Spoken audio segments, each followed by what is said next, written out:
Halo semuanya, berjumpa lagi bersama saya Papa Strong.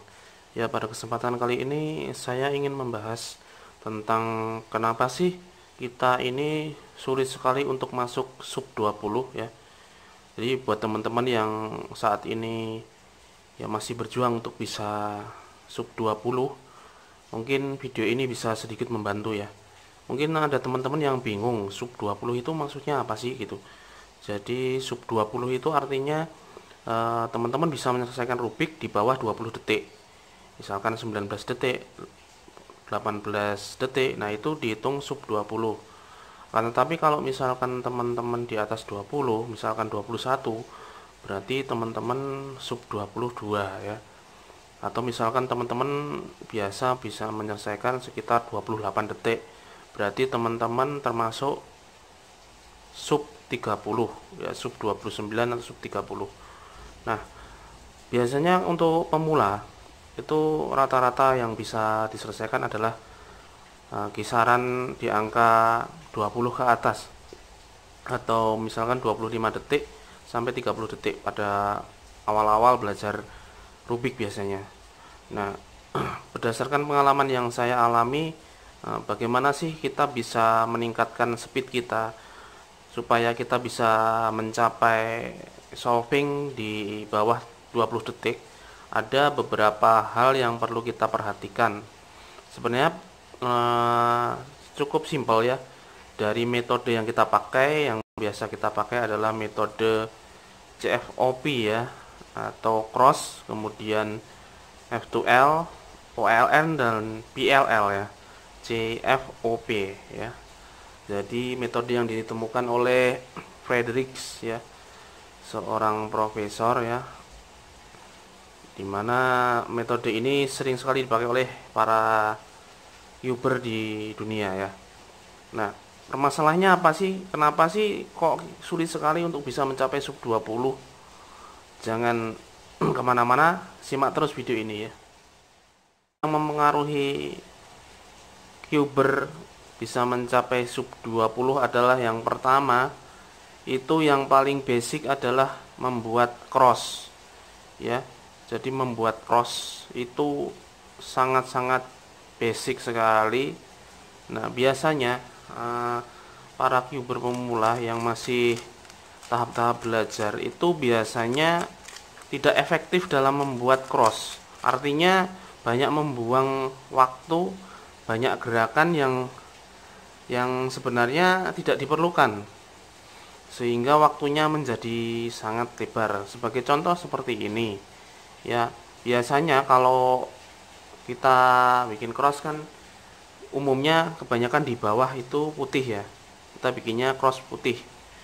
Biasanya kalau baru awal-awal belajar rubik gitu ya, biasanya untuk membuat cross itu apa namanya, harus dibawa ke atas dulu semuanya. Misalkan ini putih hijau, ini dibawa ke atas dulu biar gampang gitu kan. Kemudian kita cari lagi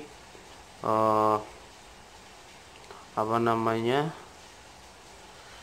setelah itu kita putar ya, dari hijau ini kemudian kita putar ke sini, baru kita putar ke bawah.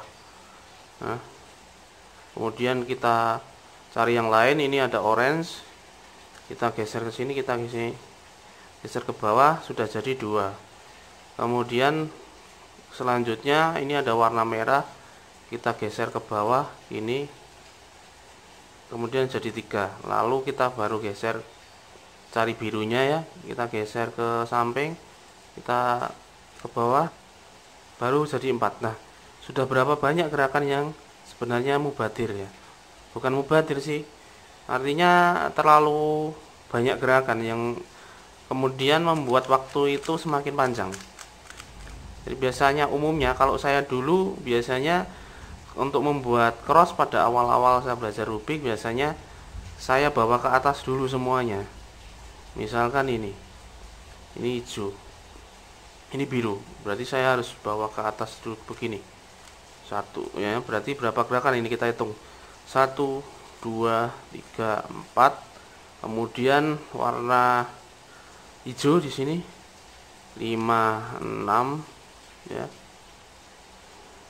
Ini kita pindah dulu 7 8, baru merahnya 9 10, orange 11 12. Nah, sudah 12 gerakan untuk kita membuat cross ya. Ini sangat-sangat membuang waktu sekali.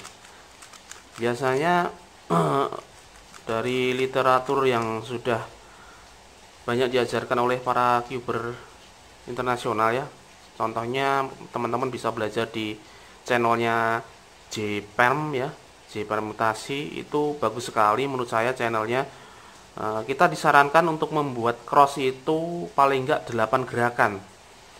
Jadi kalau bisa jangan lebih dari itu. Kalau lebih dari itu biasanya waktunya sudah ya terbuang banyak gitu ya.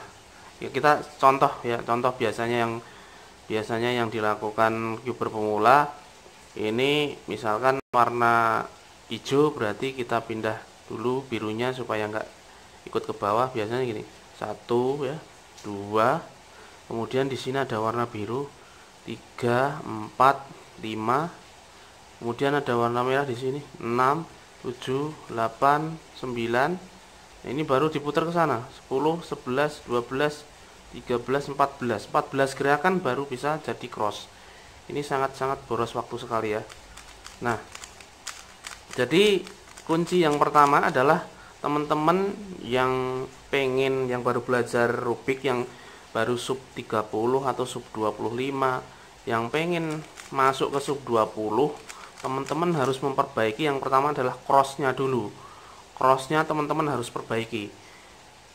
Jadi teman-teman bisa belajar di channelnya JPem ya, itu bagus sekali. Di sana ada case study ya, jadi ada contoh-contoh membuat cross yang efektif ya, 8 gerakan 8 move ya.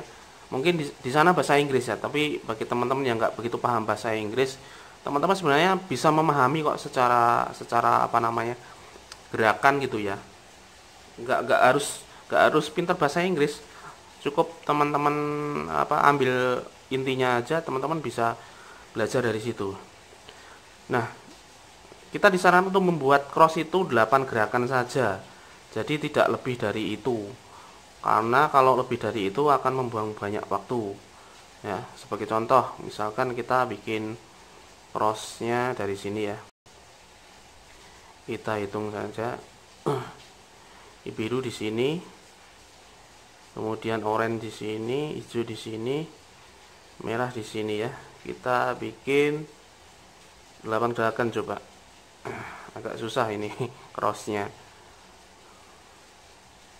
Kita bawa ke sini dulu. 1 2 3 4 5 6 7 8 9 10. Masih 10 gerakan ya, tapi sudah lumayan lah. Nah, itu sudah jadi. Coba kita contoh lagi. Nah, ini di sini warna hijau, warna biru, warna oranye di sini, warna merah di sini ya. Kita inspect dulu, cari yang efektif ya. Oke, kita bisa seperti ini. Ini hijau, kita turunkan 1 2 3 4 5 6 7 8 9 10 11 ya. Masih 11 move ya. Jadi begitu teman-teman, belajarnya dari pelan-pelan ya, dari pelan-pelan teman-teman rasakan gitu ya. Dihitung sendiri, usahakan membiasakan diri untuk bisa membuat 8 gerakan ya. Kita coba lagi, di sini merah ya, di sini merah, kemudian di sini orange ya, di sini ada biru. Nah, kita coba ya. Kita turunkan dulu birunya ke bawah, 1 2 3 ya, 4, kemudian kita putar ke 5 6 7 8 9 10 ya, 10 gerakan ya. Nah, mulai semakin lama mulai terbiasa ya. Kemudian kita contoh lagi. contoh lagi. Ya ini di sini merah, di sini orange ya, di sini biru, kemudian di sini hijau. Oke, gerakannya seperti ini. Kita coba satu ya, ini, kemudian biru kita masukkan ke sini, dua, oranye kita turunkan, tiga, empat ya, lima, enam, tujuh, delapan. Nah, pas 8 ya, 8 sangat efektif sekali. Kita belajar lagi ya. Jadi belajarnya begitu teman-teman. Belajarnya pelan-pelan saja sambil dipahami ya. Usahakan solving untuk cross itu tidak harus dari atas, bisa dari bawah seperti ini ya. Jadi tidak harus dibawa ke atas dulu, terus kemudian dibawa ke bawah gitu kan. Itu kelamaan. Ya, tergantung situasi sebenarnya. Kalau misal bisa diselesaikan di bawah ya kita selesaikan di bawah. Oke, kita contoh lagi. Di sini orange ya, di sini hijau, di sini merah, di sini biru ya. Kita coba begini, 1 2 ya, kemudian merahnya di sini 3 4 ya, kemudian 5 6 7 8. Nah, 8 move ya. Dari tadi pertama kita bisa solving crossnya 13 move, kemudian turun jadi 10 move, sekarang jadi 8 moves. Begitu terus ya teman-teman, latih terus ya, banyak-banyak berlatih cross ya. Sebenarnya untuk latihan ya, untuk latihan itu tidak melulu harus pakai timer teman-teman. Timer itu bukan suatu keharusan sebenarnya. Yang penting itu teman-teman belajar basicnya dulu. Kalau basicnya teman-teman sudah paham, baru nanti masuk ke timer.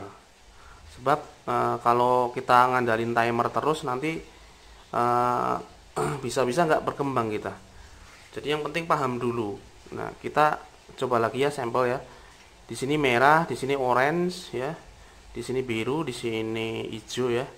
Kita solvingnya berusaha untuk 8 move ya, 8 gerakan ya. 1 2 3 4 5 6 7 8 9 ya. Lumayan 9 move ya. Nah, itu ya, udah selesai. Kita latihan lagi. Contoh lagi. Latihannya begitu aja. Jadi nggak usah pakai scramble dari timer. Udah teman-teman scramble sendiri, kemudian teman-teman solving sendiri, diinspek dulu, cari kira-kira solving yang efektif ya, baru teman-teman selesaikan gitu ya. Oke, kita coba ini orange di sini, terus kemudian merah di sini. Kita selesaikan begini. Ini agak susah ya. 1 2 3 4 5 6 7 8. Nah, 8 gerakan ya. 8 gerakan seperti itu. Lagi ya, satu lagi. Nah, pedomannya kalau teman-teman pengen bisa masuk sub 20, crossnya harus 8 gerakan minimal. Minimal gerakan, maksimal ya 10 gerakan lah. Itu ya, untuk baru awal belajar nggak masalah. Ya, kita inspek dulu ya. Kita inspek dulu. Oke, kalau saya seperti ini. Ini orange di sini, merah di sini, kemudian biru di sini, hijau di sini. Nah, begini, 1 ya, 2 3 4 5 6 ya, 7 8 9 10. Nah, enggak masalah 10. Ya, seperti itu. Satu lagi. Ya. Di sini merah, orange, di sini hijau, di sini biru. Saya untuk penyelesaiannya seperti ini. 1 2 3 4 5 6 7 8 9 10. Nah, paling enggak ya bisa 10 gerakan dulu sudah bagus. Tapi usahakan ya 8 lah gitu ya. Situasional aja sih sebenarnya. Nah, ini di sini hijau udah jadi ya, terus biru di sini. Kita orange di sini, merah di sini. Oke, penyelesaiannya seperti ini. 1 2 3 ya. 4 5 6. Nah, malah 6 gerakan udah jadi. Nah, mungkin seperti itu ya. Jadi seperti itu teman-teman, untuk bisa masuk sub 20 teman-teman harus melancarkan dulu crossnya ya. Crossnya paling enggak 8 gerakan, syukur-syukur bisa di bawah 8 gerakan ya. Kalau baru belajar ya 10 gerakan nggak masalah lah, 10-11 gerakan nggak masalah. Yang penting teman-teman sudah paham ya, untuk membuat cross itu harus efektif, nggak boleh boros gerakan ya. Jangan sampai membuang-buang waktu sehingga teman-teman tidak bisa masuk ke sub 20 ya. Jadi seperti itu latihannya, tadi diacak dulu ya, diacak sendiri aja, scramble sendiri, nggak usah pakai timer. Kita belajarnya slow dulu, baru kalau sudah lancar kita coba untuk cepet ya. Ya jadi seperti ini, misalkan oranye di sini, oranye di sini, merah di sini, hijau, kemudian birunya di sini. Berarti kita untuk solvingnya seperti ini, 1 ya, teman-teman hitung ya, 2, kemudian 3 4 ya, 5 6. Nah, 6 gerakan udah jadi cross ya. Mungkin itu teman-teman tips ya singkat ini, semoga bisa membantu buat teman-teman yang selalu bertanya gimana sih main Rubik cepet, gimana sih bisa sub 20 gitu, kok aku nggak bisa sub 20 sih ya. Mungkin permasalahannya di satu, yaitu cross ya. Di cross teman-teman belum lancar, belum efektif, masih banyak gerakan yang gerakan itu terlalu banyak membuang waktu ya. Mungkin itu dulu teman-teman tips part di pertama ini. Nanti ada lagi, kita akan masuk ke F2L, bagaimana supaya melatih F2L kita supaya terbiasa menjadi lebih cepat lagi. Oke, demikian video dari saya, semoga bermanfaat. Terima kasih, salam Papa Strong.